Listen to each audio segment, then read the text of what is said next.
Hi there. Welcome to the Exam AZ-900 Microsoft Azure Fundamentals Online Study Guide. This is episode 4 of 63. Its title is CapEx versus OpEx. My name's Tim Warner.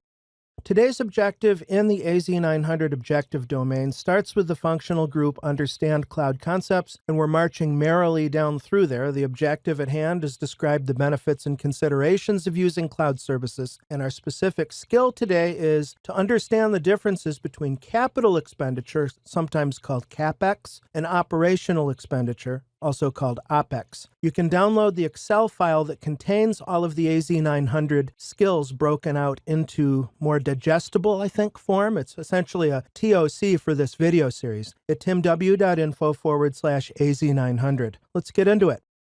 What is CapEx? What is OpEx? Why should you care as a Microsoft Azure specialist? Well, capital expenditure, or CapEx, is the traditional way that we do IT, where you make upfront, relatively fixed investments. The advantage here is that it's easier to budget for because you know exactly what you spent. Think of on-premises IT, as I said, and stocking your data center with racks and servers. Of course, the downside to that is you may, for instance, be running your business's websites in your data center, and you realize that next month you're going to see an enormous traffic spike because you're doing a product release. You may actually lease or purchase additional compute hardware to take advantage of that spike and to make sure that your customers always get a good experience. But then after the spike goes away, what happens to that excess compute capacity? You're still paying for it even if you're not using it. So contrast that with operational expenditure, or OpEx, which is a consumption-based pricing model. Think of it in terms of recurring cost rather than an upfront hit financially. And that's what we've got going on in Microsoft Azure. In fact, in the next installment of this series, we'll look in more detail at consumption-based pricing. But I think you've got it right now. Now, if there's a challenge to operational expenditure, it's the budgeting issue, that you really have to do some research, some due diligence and testing, honestly, to calibrate the amount of spend that you're using. That is, you don't want to overbuy in Azure, you don't want to underbuy. So it's going to really underline the importance of you and your colleagues learning to use the Azure monitoring tools and alerting tools so that you can, again, get a fix on what your optimal spend is in Azure. Let me take you out and do a demo so we can illustrate these concepts.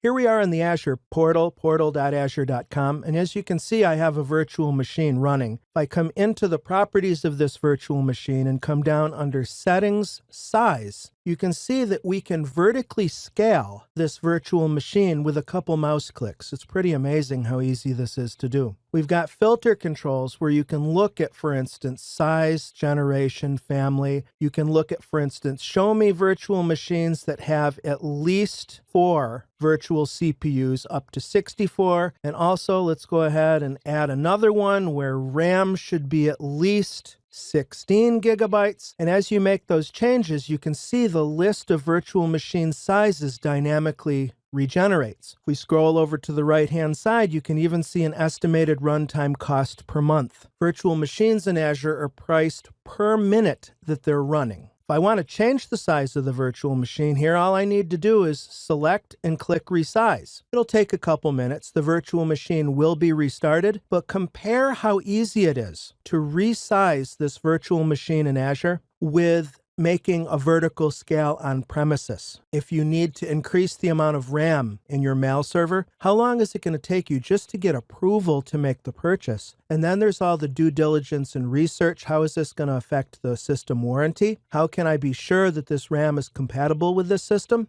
Then there's the purchase order and purchasing and waiting for the hardware to arrive. Then there's scheduling a maintenance window and actually installing the RAM. And then what if the RAM has a defect and you start the whole thing over again? All that involves latency. It involves time and it involves upfront expenditure. Here, it's a different scene. Speaking of which, to counterbalance the issue of forecasting and how difficult that can be, at least initially when you're working in an OpEx environment like Azure, I want to make sure you're aware of the cost management and billing blade, as you can see here. There's some wonderful tools under cost management, where you can create budgets and see where you are in your spend actually versus what your budget is per month. You can create cost alerts where you can notify appropriate people in your organization via email or text message or other options when your spend reaches a certain threshold. And there's a very nifty cost analysis tool. Unfortunately, the subscription that I use for my testing doesn't support these tools, so it's not lighting up a really pretty picture like I want it to. But as you can see here, you can plot your actual cost, your to-date spend, and Azure will forecast based on what you're spending now and what your historic spend has been into the future, and even compare that against a budget. Long story short, Azure gives you lots and lots of tools here, particularly the cost management and billing tools, to get a good fix on what your spend is, how you can optimize it, and how you can plan for the future.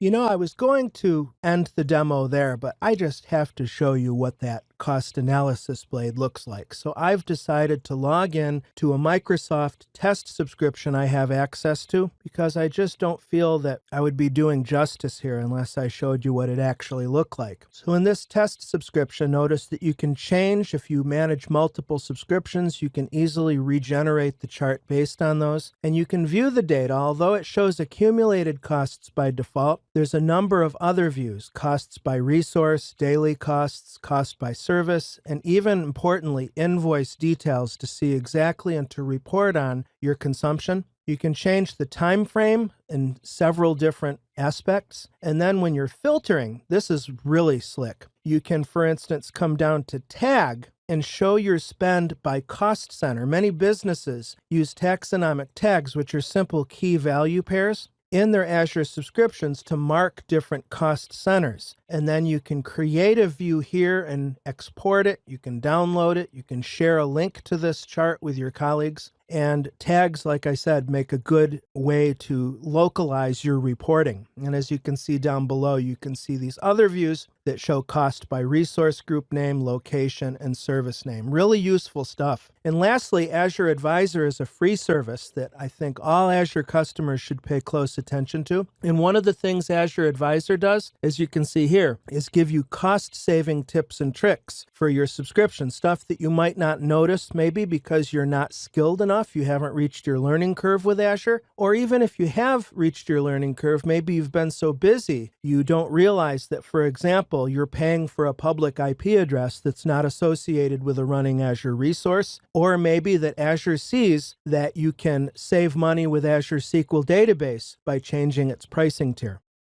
For learning resources, check out in Microsoft Learn, the Azure Fundamentals Learning Path, the article CapEx versus OpEx, timw.info/CAPOP, CAPOP. Yes, I create these short URLs, and yes, I have a crazy sense of humor sometimes. Also, if you're interested in learning how to create and manage budgets for your Azure subscriptions, go to timw.info/BD. What I generally do is send you into the Azure documentation, and I just try to save you a little bit of research time, that's all.